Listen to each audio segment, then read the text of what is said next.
अब हमारे पास एक प्रॉब्लम है, a body slides along a track with elevate and horizontal flat central part. The flat part has a length is L 3.0 meter.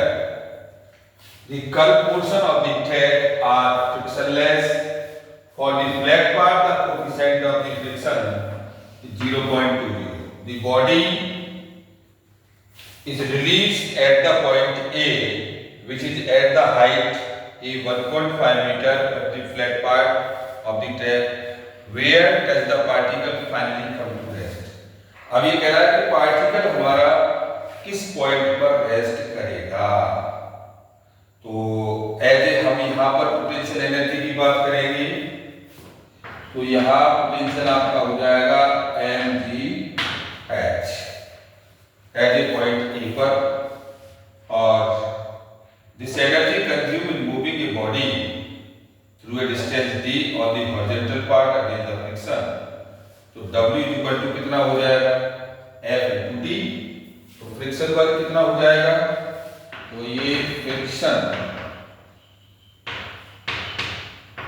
Work, तो ये friction into d F into d, और ये W equal to ये mu into L into d, और ये आपका हो गया ये n माइनस के mg इक्वल टू 0, तो n इक्वल टू mg, तो आप इसकी जगह लगा सकते हैं mg इंटू d के साथ। तो दिस इज द वर्क आ गया आपका फ्लैट सरफेस पर, उसके सेंट्रल पार्ट पर जो फ्रिक्शन लग रहा है, और ये दोनों का कंजर्वेशन निकाल देते हैं।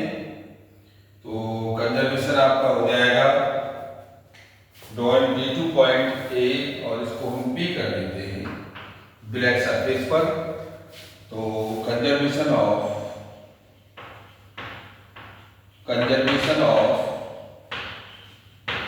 d2 point A to B, तो ये डेल W इक्वल टू कितना डेल K, और इस पॉइंट के लिए हमारे पास पोटेंशियल है mgh, और इसके साथ हमारा वर्क है म्यू mg d के साथ। देखो ये हमारा कट गया यहाँ से भाई, उसमें भी mgh, इसमें म्यू mg d के साथ, और आप इसमें से d निकाल सकते हैं। तो d की वैल्यू हो जाएगी कितनी, d आपका हो जाएगा h अपॉन म्यू के साथ, और h की वैल्यू आपको 1.5 दे रखी है, और फ्रिक्शन ऑफ कोफिशिएंट 0.2 दे रखा है, तो ये 7.5, और ये मीटर में है तो ये भी 7.5 मीटर पर आ जाएगी।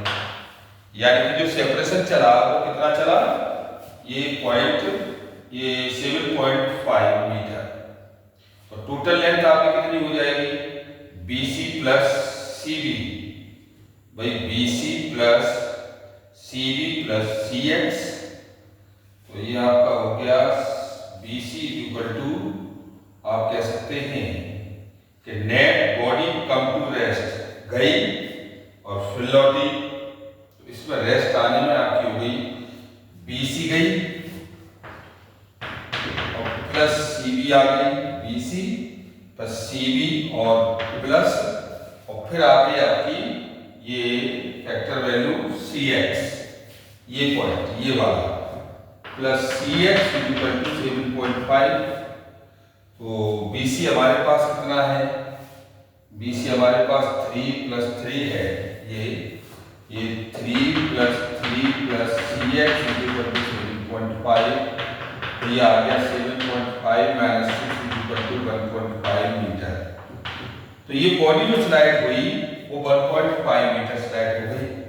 तो है the body come to rest the mid point of the horizontal part. तो आप यहाँ कह सकते हैं कि if the body come to rest at mid point, come to rest as in midpoint 1.5 in flat surface,